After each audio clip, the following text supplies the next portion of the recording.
"Hey, where are you? We're having a drink without you right now." It was my welcome party.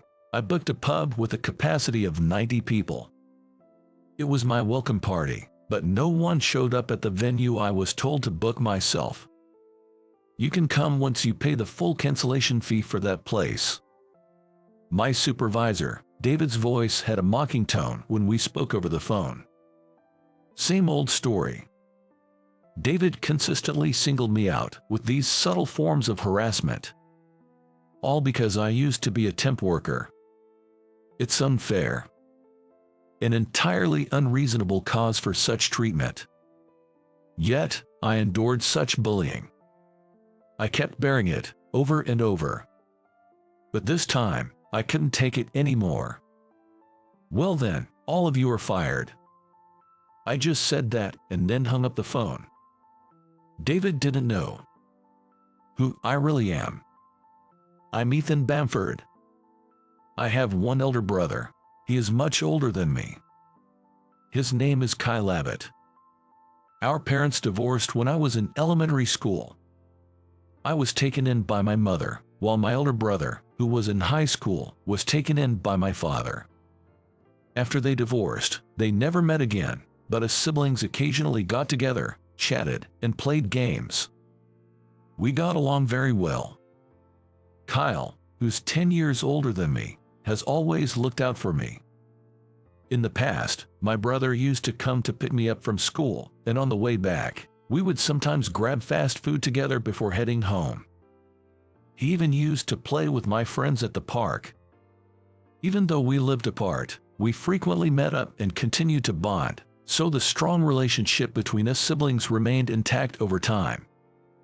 Despite the enjoyable time spent with Kyle, life with my mom was financially challenging.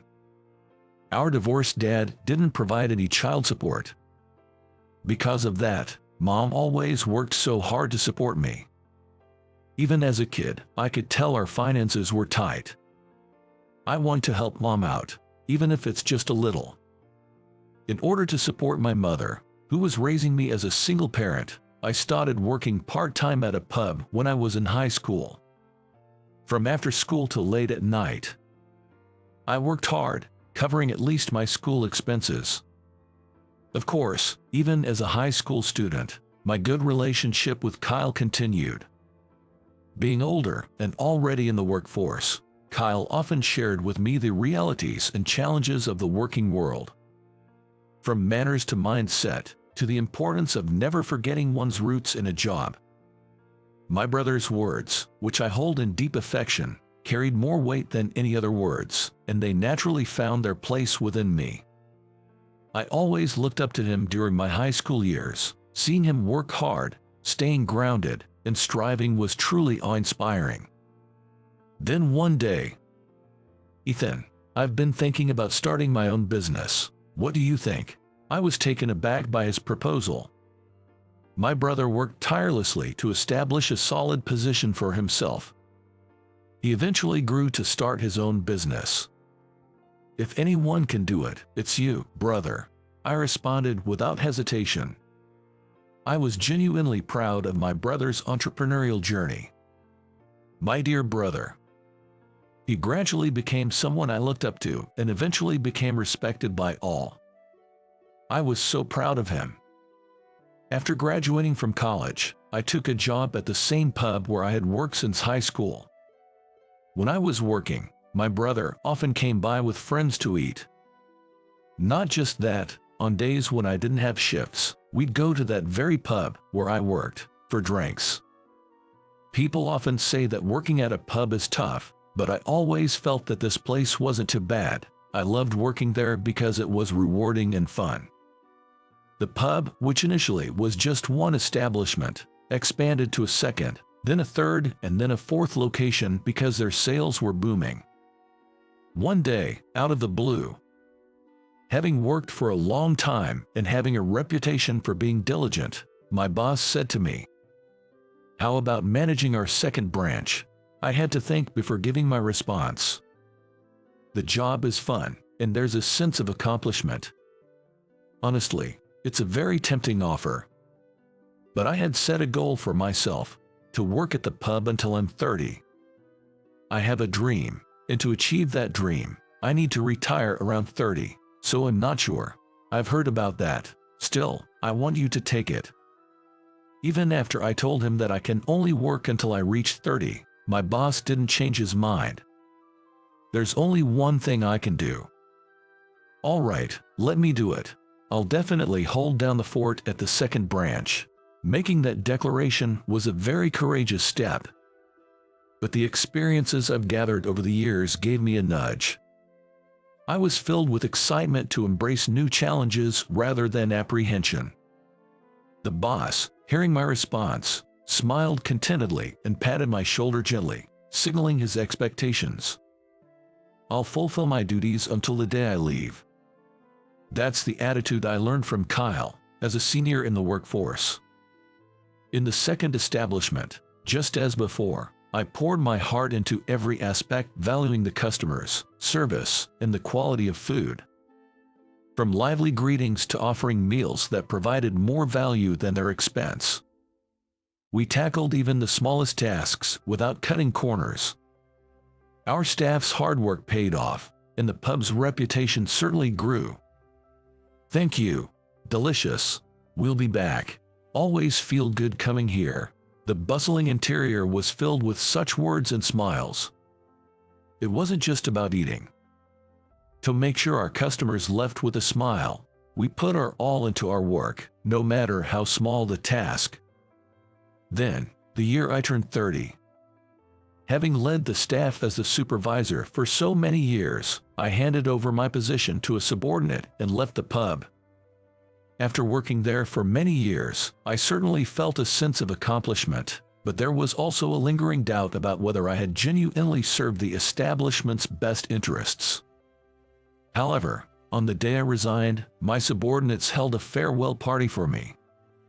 At the party, one of them grabbed my hand and said, "From now on, I'll carry on what I learned from you, Ethan." From 16 to 30. Looking back, I had spent nearly half my life at the pub. Touched by the warmth of that workplace, I felt a surge of emotion. With colleagues who believed in me and subordinates who looked up to me, I had the feeling that my resignation was indeed regrettable. It felt like all my hard work had been recognized, and I was elated.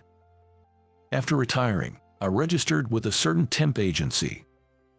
And from there, for about a year, I worked at various companies as a temporary worker. From 6-month long-term temp assignments to 1-month short-term stints, shift-based assignments, and even one-day gigs. Even though they all fell under the umbrella of temp work, there were many types I hadn't known about until I tried them. I worked in various roles at different companies. Having only ever worked at a pub before, through these temp jobs, I got to experience a wide range of professions. From cashiering at a large supermarket, restocking shelves, office clerical work, to factory jobs and delivery services. Each one was a fresh and new experience for me. The more I experienced, the more I felt it was adding value to my skills. I started to get a sense of the essence of a society that functions thanks to the efforts of so many individuals. Then, a year later, I joined the temp agency that had been dispatching me, this time as a full-time employee. I was placed in the sales department. This department was quite big, with as many as 90 staff members. Now, this is where the real journey begins. I took a new step forward for my goals. Filled with hope and enthusiasm in my new life, my colleagues in the sales department welcomed me as a member of the team. I had a good feeling about it. I wanted to enjoy working at this new company. But reality had a cruel way of dashing such hopes. There was one person who didn't welcome me with open arms. It was David, the supervisor. The moment he learned about my background, he sneered. He was the only one who consistently belittled me. Whenever he referred to someone as the guy from the temp agency, he was talking about me. Just because he started as a temp, you think he's only good for making coffee, but I mean, Having a guy make coffee for you. He probably can't handle it. That's the problem with those who are temps. There's no real task you can trust to a former temp, right? Heck, can you even tell me what he's capable of? Comments like these were a daily occurrence for me. Just because I transitioned from a temp position to a full-time job doesn't mean I'm less capable. But David assumed that temp equal incompetent, low skills, and never stopped mocking me. It seemed like he enjoyed publicly belittling me, loudly calling me the former temp for everyone to hear as some sort of warning. I believe that one day they'll understand. If I prove my capabilities as an employee, they should treat me better. I had no choice but to believe that, so I dedicated myself diligently to my daily tasks. I gave my all, drawing from all my past experiences. Yet, David never stopped mocking me. In fact, he started to interfere with my work. For instance, I secured a major deal for the company. David reported it to the higher-ups as if it were his own accomplishment. He took credit for my achievements, being my superior. On the other hand, I found myself burdened with his work as if it were expected. Of course, this meant I had even less time for my own work, but he'd only ever do the final touches himself. So, his behavior never really became a big issue. These interferences escalated little by little into pure harassments. On days when I had booked the conference room, it'd be used ahead of my time slot without any explanation. In other words, it meant that I was causing inconvenience to my clients. Furthermore, he even deliberately messed up the pay calculations for the temp staff I was in charge of. As a result, I began receiving complaints from them. For me, if the harassment was directed solely at me, I could bear it, because only I would be affected. I tried to ignore it, thinking it would blow over. But causing inconvenience to clients and temp staff was something I just couldn't forgive. I didn't want to involve others. The guilt of causing trouble to innocent people because of me was unbearable. And so, I ended up inconveniencing many. Despite all this happening, I never once had concrete evidence that the supervisor did this on purpose. What should I do? What's the best course of action? Days of agonizing thoughts continued without any solutions. Perhaps some pitied my situation. Occasionally, colleagues would quietly leave snacks on my desk, and some supervisors would always treat me to coffee when we met at the vending machine. From them, I could sense a kind of sympathy. But while they'd give me these sympathetic looks, no one openly defended me. That's how intimidating David was, wielding such influence in the department. But still, such simple warmth was very precious to me at the time, and I was so grateful. A cup of coffee slightly more expensive than the one the boss was buying for himself. The warmth of that coffee was the very warmth of the boss who gave it to me. Their presence was my emotional support. Then one day, I heard shocking words from David. "Hey, newbie, book a place for 90 people. We're throwing you a welcome party." Incredibly, the supervisor was planning a welcome party for me that day. But it's my welcome party, and I have to be the organizer. Isn't that a bit odd? I'm supposed to handle it. Yes, you're taking care of it. Detecting my displeasure, David raised an eyebrow, looking like he wanted to say, "Got an issue," and then sneered as he let out a mocking laugh through his nose. He left saying just one thing: "Anyone can make a restaurant reservation, perfect for a temp like you." It was clearly a directive. With no other choice, I began searching for a venue for the gathering. Is that so? It's difficult. Understood. Thank you, I appreciate it and hope to speak again soon. Finding a suitable place for the event was no easy task. After all, it's a massive department. With a whopping 90 people and not much time left until the event, it wasn't easy. Not many restaurants were willing to accommodate such challenging conditions. So, I called up a place I knew. "Hello, hope you're doing well. It's Ethan. "Oh, Ethan, it's been a while. What's up?" It was the pub where I used to work. Even after I quit, we'd stayed in touch, and they'd always been helpful. "I have a situation. I'm trying to find a place that can accommodate 90 people for dinner." 90 people. That's a lot. Given how last minute it was, my request was quite a big ask. However, when I explained the situation to my former workplace, they gladly accepted, saying, "Anything for Ethan. Are you sure about this? It's your welcome party, Ethan. We gotta make it big." Their kindness touched my heart, and I felt a warmth in my eyes. That's how I made a reservation for 90 people. Given the number, we essentially booked the entire place. "Thank you so much. Don't mention it. It's $40 per person. You can pay on the day." Their kindness extended to letting me pay on the day of the event. I was genuinely filled with gratitude and appreciation. Then, the day finally arrived. I headed straight to the party venue from a client meeting. Standing in front of that familiar old sign, memories from a few years back when I worked there came flooding back so vividly. The fun times and the challenges. In those memories, there were always staff members who lent a helping hand. Today, as well, they accepted my request. This place has always been filled with kindness and a genuine care for people. I felt nostalgic about the past and sometimes envied my younger self.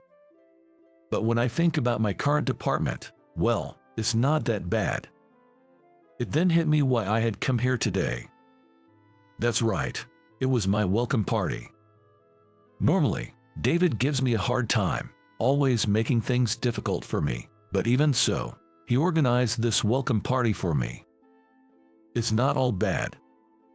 There are people who truly see me and understand what I'm going through.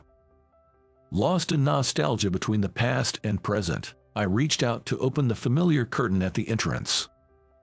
The moment I opened it, a warm and inviting aroma, filled with love, tickled my nostrils. However, when I looked inside, there was no sign of anyone. What's going on? This can't be right. It's impossible. With a reservation for 90 people, it was highly unusual to see only one person. The staff at the pub showed clear signs of anxiety. I couldn't comprehend the situation, and time just kept moving. The owner and the staff, despite their evident worries, kept preparing for the feast. Just as the starting time approached, I got a call from David. "David, where the heck are you, man?" True to his style, I could sense David's chuckling tone through the phone. I had a bad feeling. "What do you mean where? I'm at the venue we booked. Where are you?" "We're somewhere else, having drinks without you right now." "Excuse me." His nonsensical words made something snap inside of me. It was the sound of my breaking point, which I had been purely holding onto. "We're partying over here. If you cover the full cancellation fee there, you can come join us." That was the last straw. I couldn't stand the constant mockery and humiliation any longer. I shouldn't have had to endure this in the first place. I never should have been treated like this from the get-go. The anger I had bottled up for so long began to pour out like a river. I couldn't hold back any longer. "Well then, fine. I'm firing everyone over there with you." I said that and hung up before David could respond. Jeez. I've reached my limit. I've had enough. In a venue reserved for 90 people, I stood there alone. Set up and left hanging, the weight on my chest felt unbearable. At that moment, a man approached me. It was my brother, Kyle. Kyle's company was currently in a big deal with this pub. He had visited the pub numerous times due to the deal. He was helping out that day since there was a large gathering of 90 people. "What's going on here, Kyle?" "The thing is, it was supposed to be my welcome party, but David," I explained everything that happened. "That's ridiculous. This can't happen. And this, what are we going to do about it?" A furious Kyle immediately called David. It's the CEO speaking. You're fired, effective immediately. I don't care. You're fired. Don't bother coming in anymore. My brother delivered the firing news over the phone. David was taken aback by the sudden call and its content from my brother, Kyle. It seemed he rushed over here, his face dripping with sweat. He must have been drinking. His eyes, slightly reddened from the alcohol, were wide with shock at the situation. It made sense. Right after I told him, "I'll fire you," the CEO himself directly declared his termination. Moreover, upon arriving, he sees the CEO, Kyle, and me side by side in the spacious venue. He was visibly flustered, not comprehending the situation. About the firing, CEO, why are you here?" David was panicking, his mind going blank. His usual smug smirk was gone, replaced by a pale face covered in cold sweat. In fact, the company my brother started was the staffing agency where we work. We had different last names due to our parents' divorce. None of the employees, including David, knew this fact. "Is there a problem with me being here?" "No, not exactly." The CEO glared at David, his voice several times deeper than usual.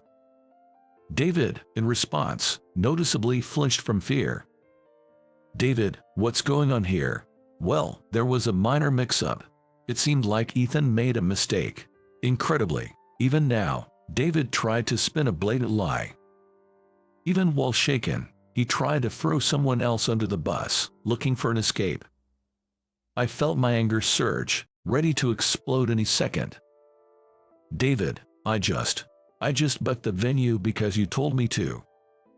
But just as I was about to say it, my brother placed his hand on my shoulder. "Listen up, David. Ethan, he's my younger brother." "What? Your brother?" David was taken aback, unable to process the sudden revelation. My brother continued to address the bewildered David. "So, is this situation due to Ethan's mistake?" With cold eyes and a sharp gaze, my brother, Kyle, calmly questioned the David. David was trembling slightly, unable to utter a word. "Well, no, it's not." David's voice was purely audible. "Tell me, David, what kind of business are we in?" We're a staffing agency." "That's right. Our company is a staffing agency.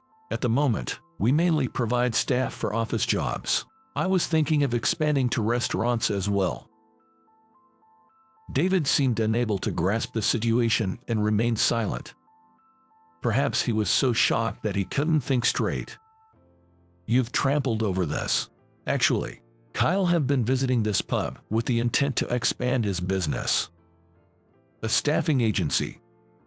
Currently, they mainly focus on office jobs, but that limits the scope of people they can employ. Among the registered temp workers, some have had children and can't work full-time, or some prefer shift work due to their personal circumstances. Kyle had been thinking about accommodating these folks by increasing dealings with restaurants and eateries. He had been in talks with this very pub, where I used to work, to accept temp workers as a first step. That's why I came to this pub today. Because of this incident, our company has caused significant inconvenience to a potential major client. I didn't mean to. In this business world, trust is easily lost. We'll probably lose the deal to place our temp staff there. Do you know what you have done? You have caused serious trouble and damage to the company.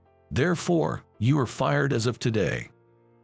Upon hearing Kyle's words, David went pale and collapsed on the spot. Only then did he fully realize the magnitude of his error. Just pay the cancellation fee and it's over. David's mindset disregarded someone else's hard work and efforts. All the preparations for that day, the food, the venue, the staff, everything went to waste. David's harassment was a despicable act that insulted everyone involved in the preparation of this banquet. And there was nothing particularly special about this banquet. The numerous harassments the supervisor had inflicted upon me. Because of that, Many have been inconvenienced over time. I wasn't the only one who had been harassed. David eventually realized his mistakes. But by now, it was too late to do anything about it.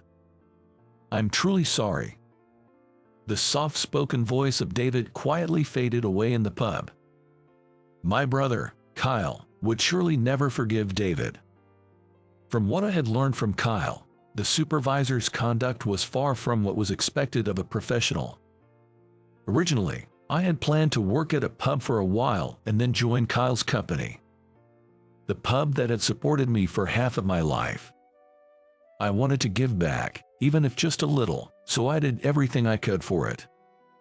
I worked tirelessly, hoping my efforts would benefit the place.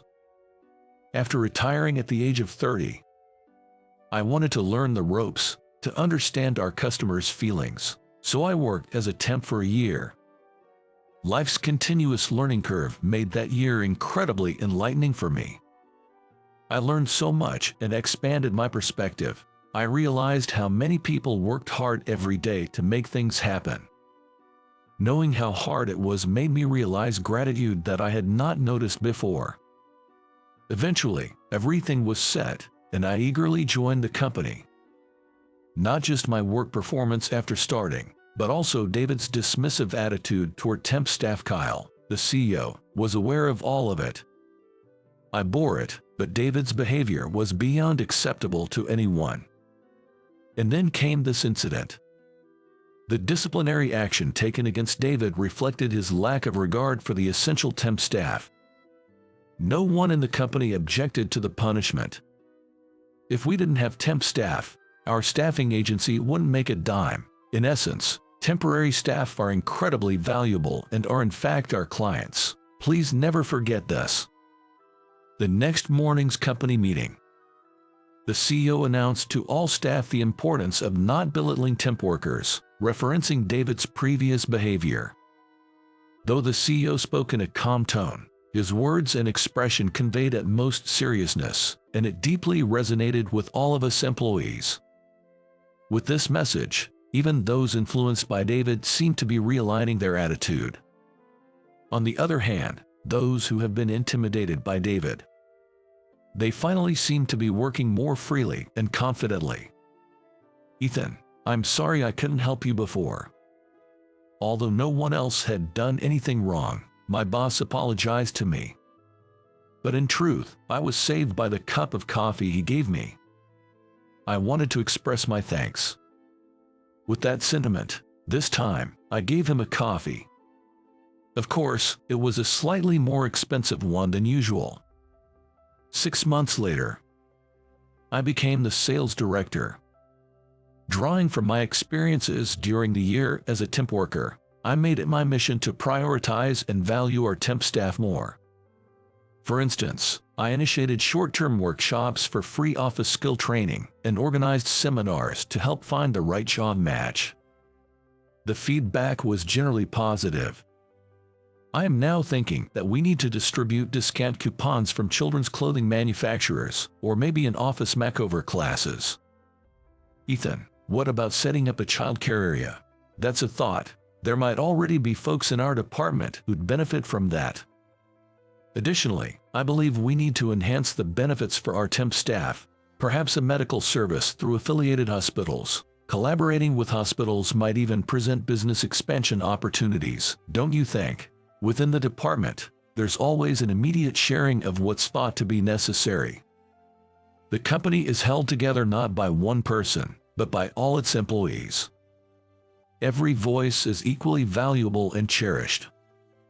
For the sake of our invaluable temp staff and the employees, the whole company comes together to think of what can be done, and to make this department a warm, cohesive team. Making sure that those who work for us feel a sense of comfort was my goal. I visited the pub so many times with the CEO, Kyle. We visited time and time again, going there to apologize. Finally, the pub forgave us for the blunder we made that day. Thanks to that, we managed to successfully bring on board the temp staff. Now, it's easier for the temp staff to find and do their jobs. From the pub's perspective, they get diligent workers and can more easily manage shifts. In such a manner, it's been well received by both parties. Our goals, the ones we set out for, have borne fruit in this way. Moving forward, we want to expand and collaborate with more eateries. We're working hard towards that goal. Hey bro, what's up? On the day I went to negotiate with a new restaurant, I called out to my elder brother. You know, I've always looked up to you, bro. Heh, what's gotten into you all of a sudden? You're making me blush. My brother responded with a gentle smile. It was the same expression he wore years ago, waiting for me outside the school gates. I still do, of course, but I feel like admiration alone isn't enough anymore. Yeah, he seemed to be genuinely listening to my heartfelt confession. I have to take responsibility for the company and for our staff, just like you do. Absolutely. So, little by little, I want to stand beside you, matching your strides. The more I spoke, the more embarrassed I became. I could tell my face was turning red from the heat of it all. So, what I'm trying to say is, let's keep pushing forward together, all right? I said, with a hint of resignation. My brother's eyes crinkled at the corners, and he gave a sly grin. Yeah, of course, let's keep growing and strengthening the company, just like we've always done. But, while saying this, he looked straight into my eyes. I've always seen you, Ethan, as an equal. I'm relying on you now and always will.